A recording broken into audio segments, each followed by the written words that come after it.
As we look into sexual assault statutes, one of the most notable things to keep in mind as we talk about these offenses is that they are unique in the sense that behavior is not really the focal point. Of course, the behavioral elements, the actus reus, have to be met and they'll have to be proven, but the behavior itself is not criminal.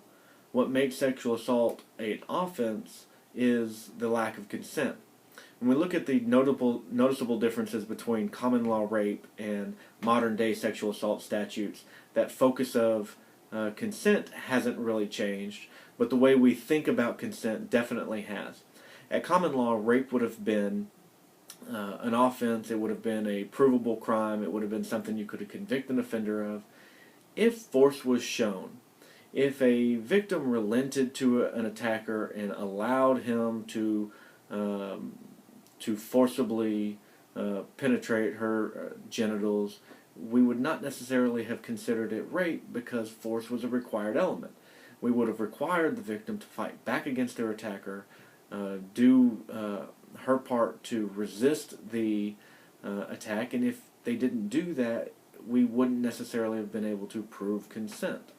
Our modern statutes have come a long way, and that's not really an issue. Proving consent is less of a challenge than it would have been at common law, but it's still a very challenging idea.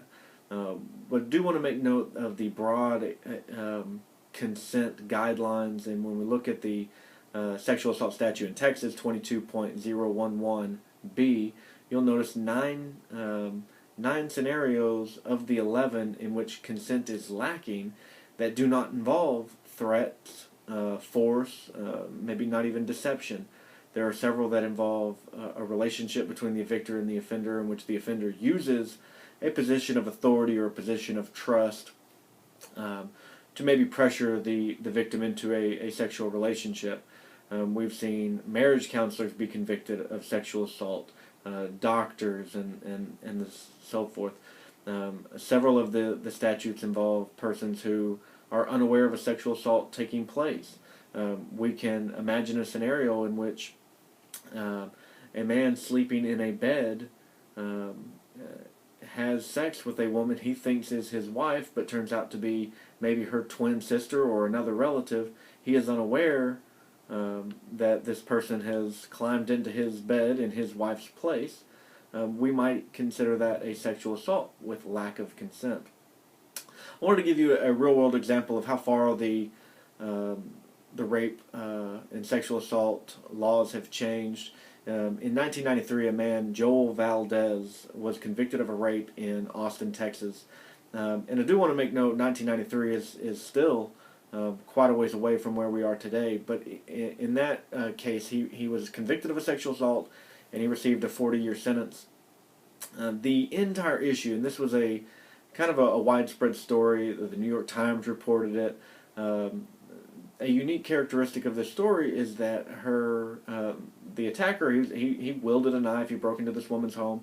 The woman, Elizabeth Wilson, asked this man who was attacking her to wear a condom. And his argument throughout the course of the trial was that her asking him to put on a condom was evidence of her consent. And in 1993, a grand jury failed to indict him because they had the same issue with whether or not he consented, and they were looking at the victim's actions of requesting the man wear a condom as proof of consent.